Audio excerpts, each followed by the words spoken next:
दिल्ली के जंतर मंतर पर काफ़ी मात्रा में लोगों का जमावड़ा लगा हुआ है। सुबह से ये लोग अपनी बात यहाँ रखने के लिए मौजूद हैं। काफ़ी मात्रा में यहाँ पे मुसलमान और गैर मुसलमान सभी तरह के लोग हैं, हिंदू, मुस्लिम, सिख, ईसाई, सभी लोग यहाँ पर इकट्ठा हुए हैं सिर्फ अपनी बात रखने के लिए कि ये बात किसी तरह से मोदी सरकार तक पहुँच जाए।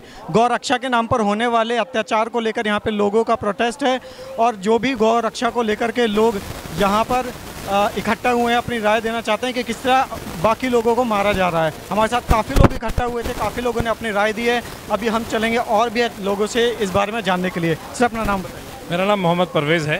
परवेज़ जी, आप कहाँ से हैं? मैं ओखला जामिया नगर से आया हूँ। तो आप यहाँ पर कब से आए हुए हैं? मैं यहाँ 10 बजे आया था जी।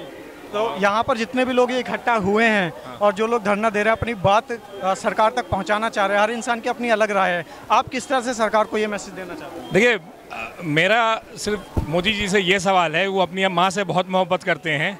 क्या उनके अंदर इतनी हिम्मत है कि वो जुनैद की माँ के आँख में आँख डाल कर के ये कह सकें कि मैं तुम्हें इंसाफ दिलाऊँगा? या पहलू खान की बूढ़ी माँ जो नाबीना भी हैं और जो शायद अपनी उम्र ज़िंदगी के आखिरी दिनों में हैं, जिनको इतना बड़ा ज़ख्म दिया गया है, उनसे ये कह सकते हैं कि उनको इंसाफ दिलाएंगे? मोदी जी कब तक शर्माएंगे और क्यों नहीं जाते वो किसी के घर, उनसे जाके कहते हैं कि मैं तुम्हें इंसाफ दिलाऊंगा, मैं तुम्हारे साथ जंतर मंतर पे धरना दूंगा, मैं तुम्हारे खिलाफ हूँ? यहाँ पे हिंदुस्तान की सबसे बड़ी त्रासदी ये है कि यहाँ पे सिर्फ एक आर्थिक भ्रष्टाचार को बना करके दिखाया जा रहा है। यहाँ पे आप उस चीज़ को नहीं दिखा रहे हैं कि जहाँ पे आप मॉरली इतने ज़्यादा करप्ट हो चुके हैं कि जब आपको खून की होली खेलने में बिल्कुल डर नहीं लगता है। तो मेरी मोदी जी से और तमाम लोगों से यही अपील है कि आप इनको इंसाफ दिलाएं और इंसाफ के लिए आप उन कातिलों को हरगिज़ ना छोड़ें जिन्होंने ये गंदे काम अंजाम दिए हैं, जिन्होंने हिंदुस्तान को तकसीम करने की कोशिश की है। और इसके ज़िम्मेदार आप ही की पार्टी के लोग हैं, चाहे वो लाल कृष्ण आडवाणी हो, चाहे अशोक सिंघल हो, या फिर खुद मोदी जी और अमित शाह हों।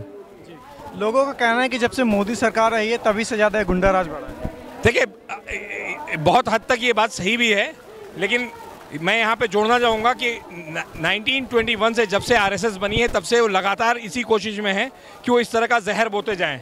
ये जहर ये बो रहे थे, लेकिन फसल अब इन्होंने काटनी शुरू की है जब से इनकी सरकार बनी है।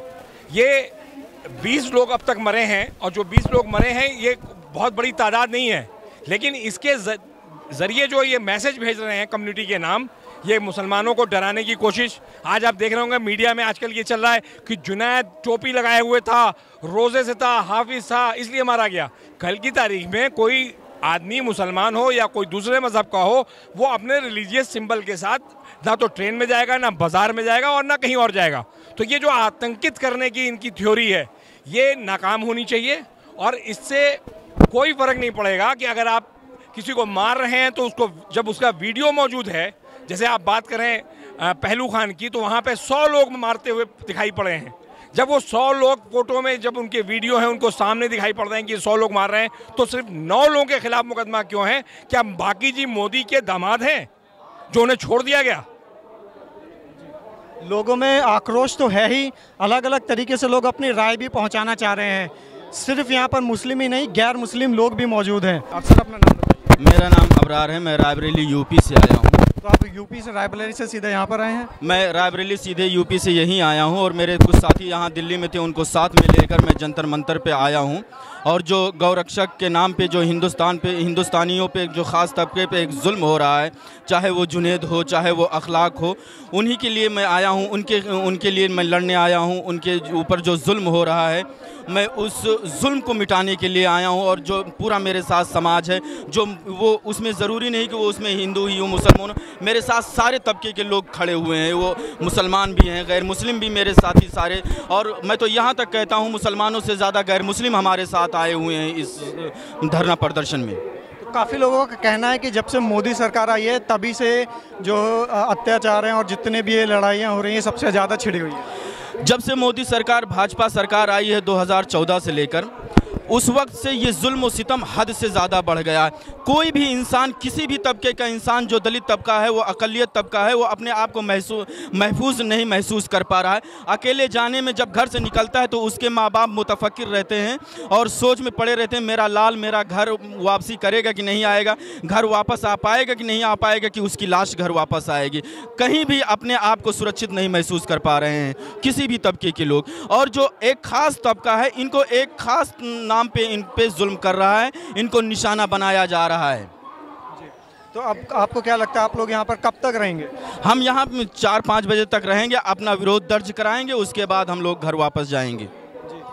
आपको क्या लगता है कि आपकी तरफ से ऐसी क्या राय होगी जो आप सरकार को देना चाहेंगे कि जिस वजह से हिंदू, मुस्लिम, सिख, ईसाई सभी कम्युनिटी साथ में रहें और दंगे फसाद की संख्या कम हो सके? जो हिंदुस्तान हमारा आज़ादी के वक्त था, हिंदू, मुसलमान, सिख, ईसाई, जिस वजह से हमारा हिंदुस्तान आज़ाद हुआ था, आज ये जो मौजूदा सरकार है, इसने कहीं न कहीं किसी न किसी तरीके से हम लोगों को बांटना शुरू कर दिया है और बांट के वो हम लोगों पे राज कर रहे हैं।